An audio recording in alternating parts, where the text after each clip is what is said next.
Audiolivro Patriarcas e Profetas na linguagem de hoje. Capítulo 30. A habitação de Deus em Israel. A ordem foi dada a Moisés enquanto ele estava no monte com Deus. E farão um santuário para mim, e eu habitarei no meio deles. Êxodo 25, versículo 8. Ele recebeu todas as orientações necessárias para a construção do tabernáculo. Por causa de sua apostasia, os israelitas não tinham mais direito à bênção da presença divina. Contudo, quando foram aceitos por Deus novamente, o grande líder levou avante a ordem divina. O próprio Deus entregou a Moisés o projeto para o santuário, com instruções quanto ao seu tamanho, forma, os materiais a serem empregados e cada peça dos móveis que deveria conter. Os lugares santos, feitos à mão, eram uma representação do verdadeiro, cópias das coisas que estão nos céus. Hebreus 9, versículo 23. Uma representação em miniatura do templo celestial, onde Cristo, o nosso grande sumo sacerdote, deveria ministrar em favor do pecador. Deus deu a Moisés uma visão do santuário celestial e ordenou que fizesse tudo de acordo com o modelo que lhe foi apresentado. Para a construção do santuário, foi necessária uma grande quantidade dos mais preciosos materiais.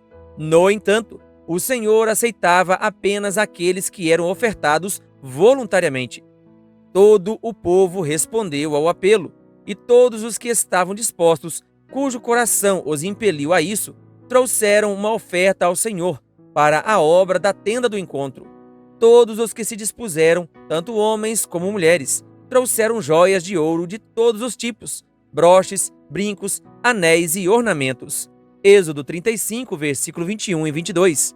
Enquanto o santuário estava sendo construído, homens, mulheres e crianças continuaram trazendo suas ofertas até que os responsáveis pelo trabalho acharam que já tinham muito mais do que poderiam usar. Então Moisés ordenou que fosse feita uma proclamação em todo o acampamento. Nenhum homem ou mulher deverá fazer mais nada para ser oferecido ao santuário. Êxodo 36, versículo 6. A dedicação, zelo e liberalidade dos israelitas são um exemplo digno de ser imitado. Todos os que amam o culto a Deus manifestarão o mesmo espírito de sacrifício na preparação de uma casa onde o Senhor possa se encontrar com eles. Deveríamos doar o necessário para a realização do trabalho de forma espontânea, para que os construtores possam dizer como aqueles que construíam o tabernáculo: não tragam mais ofertas. O tabernáculo era pequeno, com não mais de 20 metros de comprimento e 6 de largura e 6 de altura.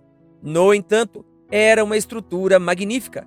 A madeira era de acácia, menos sujeita a se deteriorar que qualquer outra que pudesse ser encontrada na região do Sinai. As paredes eram feitas de tábuas verticais, com encaixes de prata, e sustentadas firmemente por colunas e armações para encaixe. Revestidas de ouro, davam a aparência de ouro maciço. 2 compartimentos, 2 fases. O edifício era dividido em 2 compartimentos por um belo véu, e outro véu semelhante vedava a entrada do primeiro compartimento. Eram confeccionados nas mais belas cores, azul, púrpura e escarlata, com querubins trabalhados em fios de ouro e prata, que representavam a hóstia angélica. A tenda sagrada estava rodeada por um espaço descoberto, chamado de pátio. A entrada ficava na extremidade oriental, fechada por cortinas de bela confecção, mas inferiores às do santuário. O edifício podia ser visto pelo povo do lado de fora. No pátio, próximo à entrada, ficava o altar de bronze para as ofertas queimadas, ou holocaustos. Sobre esse altar eram queimados todos os sacrifícios feitos com fogo ao Senhor, e suas pontas eram aspergidas com sangue expiatório. Entre o altar e a porta do tabernáculo estava a pia, que também era de cobre, feito com os espelhos, que tinham sido ofertas voluntárias doadas pelas mulheres de Israel. Na pia, os sacerdotes deveriam lavar as mãos e os pés, toda vez que entravam no tabernáculo sagrado, ou se aproximavam do altar para oferecer uma oferta queimada ao Senhor. No primeiro compartimento do tabernáculo, ou lugar santo, estavam a mesa dos pães da presença, também chamados de pães da proposição, o candelabro e o altar de incenso. A mesa dos pães ficava do lado norte, era revestida de ouro puro. Nessa mesa, a cada sábado, os sacerdotes colocavam 12 pães em 2 pilhas. No lado sul ficava o candelabro com 7 lâmpadas. Os braços do candelabro eram decorados com flores artisticamente trabalhadas, todas confeccionadas em uma só peça de ouro maciço. As lâmpadas nunca eram apagadas todas ao mesmo tempo, para que o ambiente ficasse iluminado dia e noite. Bem em frente ao véu que separava o lugar santo do lugar santíssimo e local da presença de Deus, estava o altar de incenso, todo revestido de ouro. Toda manhã e toda tarde, o sacerdote deveria queimar incenso sobre o altar. No grande dia da expiação, suas pontas eram tocadas com sangue da oferta pelo pecado, e também era aspergido com sangue. O fogo desse altar tinha sido aceso pelo próprio Deus. Dia e noite, o santo incenso espalhava seu perfume por esses compartimentos sagrados, e também poderia ser sentido do lado de fora, ao redor do tabernáculo. Além do véu interior estava o Santo dos Santos, o ponto central da cerimônia simbólica da expiação e intercessão, o elo de ligação entre o céu e a terra. Nesse compartimento estava a arca, revestida de ouro por dentro e por fora, contendo as tábuas de pedra com os 10 mandamentos. Era chamada a Arca do Testemunho, ou Arca da Aliança, por serem os 10 mandamentos a base da aliança feita entre Deus e Israel. A cobertura da arca era chamada de propiciatório. Era feita de uma peça de ouro maciço, com 2 querubins sobre ela, um de cada lado, também de ouro maciço. A posição dos querubins, com o rosto voltado um para o outro e olhando reverentemente para baixo, na direção da arca, representava a reverência que a hoste celestial tem para com a lei de Deus e o seu interesse no plano da redenção. Na parte de cima do propiciatório estava o Shekinah, a manifestação da presença divina. Quando necessário, mensagens divinas eram comunicadas ao sumo sacerdote por uma voz que vinha de dentro da nuvem. A lei de Deus, que estava dentro da arca, era a grande regra de justiça e juízo. Essa lei condenava o transgressor à morte, mas, acima da lei, estava o propiciatório. Por meio da obra expiatória, era concedido o perdão ao pecador arrependido. O amor e a fidelidade se encontrarão, a justiça e a paz se beijarão. Salmo 85, versículo 10. Pálido reflexo da glória celestial. Linguagem alguma é capaz de descrever a glória do cenário apresentado dentro do santuário. As paredes revestidas de ouro, que refletiam a luz vinda do candelabro dourado, a mesa e o altar de incenso, que brilhavam com o ouro, além do segundo véu, a arca sagrada, e sobre ela o santo Shekinah, a manifestação da presença de Jeová, tudo era nada mais que um pálido reflexo das glórias do templo de Deus no céu, o grande centro da obra realizada em favor da nossa redenção. A construção do tabernáculo foi realizada em aproximadamente meio ano. Quando foi finalizada, Moisés examinou todo o trabalho dos construtores e viu que tinham feito tudo como o Senhor tinha ordenado. Então Moisés os abençoou. Êxodo 39, versículo 43. O povo de Israel se juntou ao redor para ver a sagrada obra construída. A coluna de nuvem se moveu e parou sobre o santuário, e a glória do Senhor encheu o tabernáculo. Êxodo 40, versículo 34. Houve uma revelação da majestade divina, e por algum tempo, nem mesmo Moisés pôde entrar ali. Com profunda emoção, o povo contemplou admirado o sinal de que Deus havia aceitado a obra das suas mãos. Um solene temor repousava sobre todos. A alegria que sentiam em seu coração transbordavam em lágrimas. Deus havia consentido em ir morar com eles. Nos dias de Abraão, o sacerdócio era considerado um direito do filho mais velho. A partir dessa época, em lugar do filho mais velho, o Senhor aceitou a tribo de Levi para realizar a obra do santuário. No entanto, somente a Arão e seus filhos era permitido servir como reais sacerdotes diante do Senhor. Os demais que pertenciam à tribo eram encarregados das responsabilidades do tabernáculo e de seu mobiliário. Os sacerdotes usavam uma vestimenta especial. A veste do sacerdote comum era de linho branco, tecida em uma só peça, amarrada à cintura por um cinto branco, também de linho, bordado em azul, púrpura e vermelho. Na cabeça usava um turbante de linho, ou mitra, completando seu traje exterior.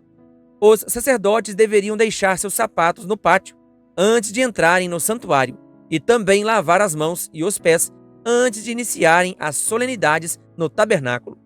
Dessa maneira, ficava clara a ligação de que aqueles que se aproximassem da presença de Deus deveriam remover toda a contaminação. As vestes do sumo sacerdote foram feitas com muita dedicação e cuidado, usando tecidos, metais e pedras de grande valor. Assim representavam a elevada posição que ocupava. Além do traje de linho usado pelo sacerdote comum, ele usava uma vestimenta azul, também confeccionada em uma só peça. Em toda a volta, a barra era decorada com campainhas de ouro e romãs nas cores azul, púrpura e escarlate.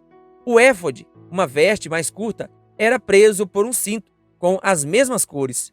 O éfode não tinha mangas e suas ombreiras bordadas em ouro eram colocadas 2 pedras de ônix e traziam os nomes das 12 tribos de Israel. Sobre o éfode estava o peitoral, colocado sobre os ombros e preso por um cordão azul. As bordas eram formadas de várias pedras preciosas, as mesmas que formam os 12 fundamentos da cidade de Deus. O Senhor declarou: toda vez que Arão entrar no lugar santo, levará os nomes dos filhos de Israel sobre o seu coração, no peitoral de decisões, como memorial permanente perante o Senhor. Êxodo 28, versículo 29.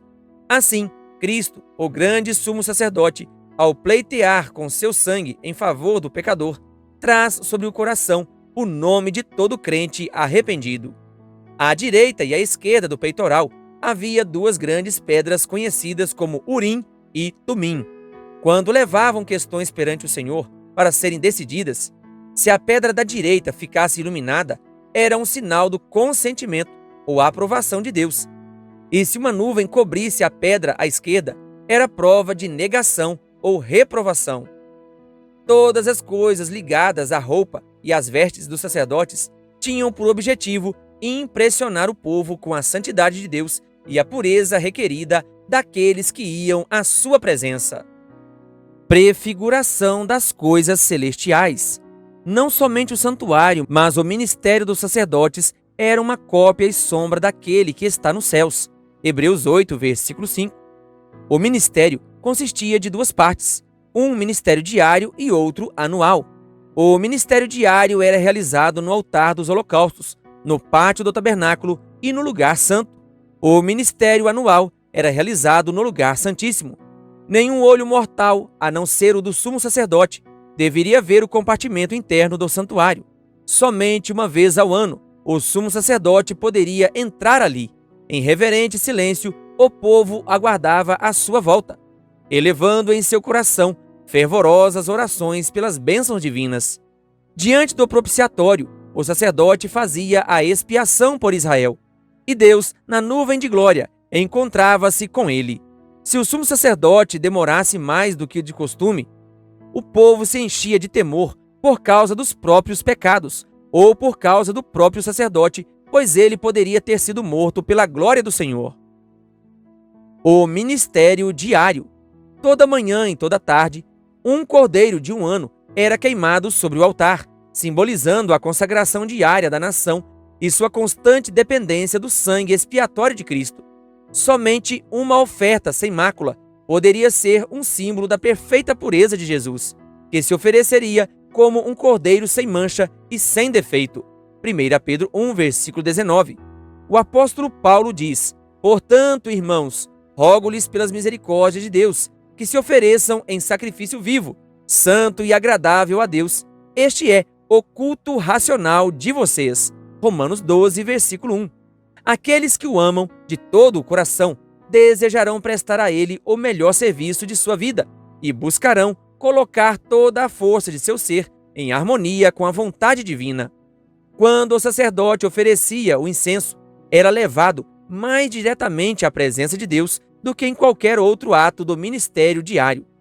A glória de Deus, que se manifestava sobre o propiciatório, ficava parcialmente visível no primeiro compartimento. Ao oferecer o incenso perante o Senhor, o sacerdote olhava na direção da arca e, quando a glória divina descia sobre o propiciatório, enchia o lugar santíssimo, ou muitas vezes os dois compartimentos, e o sacerdote tinha que ir para a porta do tabernáculo. Assim como o sacerdote olhava com fé para o propiciatório, que ele não poderia ver, o povo de Deus, hoje, deve dirigir suas orações a Cristo, o grande sumo sacerdote que intercede em seu favor no santuário celestial. O incenso representa os méritos e a intercessão de Cristo, sua perfeita justiça que, pela fé, é atribuída ao seu povo, e é somente ela que torna aceitável a Deus o culto de seres pecadores. Deveriam se aproximar de Deus por meio do sangue e do incenso, símbolos que apontavam para o grande mediador, por meio de quem unicamente a misericórdia e a salvação poderiam ser concedidas ao pecador arrependido. Quando os sacerdotes entravam no lugar santo pela manhã e à tarde, o sacrifício diário estava pronto para ser oferecido sobre o altar no pátio. Essa era uma ocasião de grande interesse. Os adoradores reunidos junto ao tabernáculo deveriam examinar o coração e confessar os seus pecados. Suas petições subiam com a nuvem de incenso, enquanto pela fé recebiam os méritos do Salvador prometido, representado pelo sacrifício expiatório. Tempos depois, quando os judeus foram espalhados como escravos em terras distantes, ainda voltavam o rosto para Jerusalém na hora do sacrifício e elevavam suas orações ao Deus de Israel. Os cristãos veem nesse costume um exemplo para a oração da manhã e da noite. Deus contempla com grande prazer aqueles que se curvam pela manhã e à noite para buscar o perdão e apresentar os pedidos de bênçãos de que necessitam. Os pães da presença eram uma oferta perpétua e faziam parte do sacrifício diário. Estavam sempre na presença do Senhor. Êxodo 25, versículo 30. Como reconhecimento da dependência de Deus, tanto para o alimento físico como para o espiritual, recebidos somente pela mediação de Cristo. Deus alimentou Israel com o pão do céu e ainda dependiam de sua generosidade, tanto para o alimento físico como para as bênçãos espirituais. O maná e o pão da presença apontavam para Cristo, o pão vivo. Ele mesmo disse: "Eu sou o pão vivo que desceu do céu." João 6, versículo 51. Os pães eram removidos cada sábado e substituídos por pães novos. A parte mais importante do ministério diário era a cerimônia em favor daquele que pecou. O pecador arrependido trazia sua oferta à porta do tabernáculo e, colocando a mão sobre a cabeça da vítima, confessava seus pecados, transferindo-os assim, de maneira simbólica, para a vítima inocente que seria sacrificada. Depois o animal era morto pelas mãos de seu dono. Então o sacerdote levava o sangue até o lugar santo e o aspergia diante do véu, atrás do qual estava a arca contendo a lei que o pecador transgrediu. Com essa cerimônia, por meio do sangue, o pecado era transferido simbolicamente para o santuário. Em alguns casos, o sangue não era levado para o lugar santo, mas a carne era comida pelo sacerdote, conforme a orientação de Moisés, que disse: "Foi-lhes dada para retirar a culpa da comunidade." Levítico 10, versículo 17. As duas cerimônias simbolizavam a transferência do pecado do pecador arrependido para o santuário. Essa cerimônia era realizada dia após dia, em todos os dias do ano. À medida que os pecados de Israel eram transferidos para o santuário, os lugares santos ficavam contaminados, e era necessária uma cerimônia especial para removê-los. Deus ordenou que fosse feita uma obra de expiação, ou purificação, para cada um dos compartimentos sagrados, assim como pelo altar, para purificá-lo e santificá-lo das impurezas dos israelitas. Levítico 16, versículo 19. Uma vez ao ano, no grande dia da expiação, o sumo sacerdote entrava no lugar santíssimo para realizar a purificação do santuário. Ele levava 2 bodes para a porta do tabernáculo e lançava sortes sobre eles, uma para o Senhor e a outra para Azazel, ou bode emissário. Levítico 16, versículo 8. O bode sobre o qual caía a primeira sorte deveria ser morto como oferta pelos pecados do povo. O sacerdote levava o sangue para dentro do véu e o aspergia sobre o propiciatório. Assim fará a propiciação pelo lugar santíssimo, por causa das impurezas e das rebeliões dos israelitas, quaisquer que tenham sido os seus pecados. Fará o mesmo em favor da tenda do encontro. Levítico 16, versículo 16. Então colocará as duas mãos sobre a cabeça do bode vivo e confessará todas as iniquidades e rebeliões dos israelitas, todos os seus pecados, e os porá sobre a cabeça do bode. Em seguida, enviará o bode para o deserto, aos cuidados de um homem designado para isso. O bode levará consigo todas as iniquidades deles para um lugar solitário. Levítico 16, versículo 22. Até que o bode fosse enviado, o povo não deveria se considerar livre do fardo de seus pecados. Todo o Israel ficaria esperando, de coração humilde e contrito, enquanto era realizada a obra de expiação. Todo o trabalho precisava ser deixado e a congregação inteira deveria passar o dia em solene humilhação diante de Deus, com oração, jejum e profundo exame de coração. Verdades ensinadas pelo dia da expiação. Essa cerimônia anual ensinava importantes verdades a respeito da obra de expiação. Nas ofertas pelo pecado, apresentadas durante o ano, um substituto seria aceito em lugar do pecador, mas o sangue da vítima não fazia a expiação completa pelo pecado. Provia apenas o meio pelo qual o pecado era transferido para o santuário. Pela oferta do sangue, o pecador confessava a culpa de sua transgressão e expressava fé naquele que tiraria o pecado do mundo. Mesmo assim, o pecador não estava inteiramente livre da condenação da lei. No dia da expiação, o sumo sacerdote, após ter oferecido um sacrifício pela congregação, dirigia-se ao lugar santíssimo, com o sangue e o aspergia sobre o propiciatório, que estava acima das tábuas da lei. Dessa forma, eram satisfeitas as reivindicações da lei, que exigia a vida do pecador. Então, em sua posição de mediador, o sacerdote tomava sobre si os pecados e, ao sair do santuário, levava com ele todo o peso da culpa de Israel. Colocava suas mãos sobre a cabeça do bode emissário e confessava todas as iniquidades e rebeliões dos israelitas, todos os seus pecados. Levítico 16, versículo 21. Quando o bode era enviado dali, esses pecados eram considerados separados do povo para sempre. Essa cerimônia era realizada como uma cópia e sombra daquele que está nos céus. Hebreus 8, versículo 5. O santuário celestial. O santuário terrestre é uma ilustração para os nossos dias, do local em que as ofertas e sacrifícios são oferecidos. Esses dois lugares santos eram cópias das coisas que estão nos céus. Hebreus 9, versículos 9 e 23. Cristo, nosso grande sumo sacerdote, serve no santuário, no verdadeiro tabernáculo, que o Senhor erigiu e não o homem. Hebreus 8, versículo 2. O apóstolo João recebeu uma visão do templo de Deus no céu. Nessa visão, viu que diante dele estavam acesas 7 lâmpadas de fogo. Ele viu um anjo que trazia um incensário de ouro. A ele foi dado muito incenso para oferecer, com as orações de todos os santos sobre o altar de ouro, diante do trono. Apocalipse 4, versículo 5 e 8, versículo 3. O profeta teve permissão para ver o primeiro compartimento do santuário celestial. Novamente, foi aberto o santuário de Deus nos céus. E ele olhou para além do véu, no Santo dos Santos. Ali, ele viu a arca da sua aliança. Apocalipse 11, versículo 19, representada pelo recipiente sagrado construído por Moisés para conter a lei de Deus. Paulo declara que o tabernáculo e todos os utensílios das suas cerimônias, quando completos, são cópias das coisas que estão nos céus. Hebreus 9, versículo 21 e 23. João diz que viu o santuário no céu. Aquele santuário em que Jesus ministra em nosso favor é o grande santuário original. O santuário construído por Moisés era uma cópia do santuário celestial.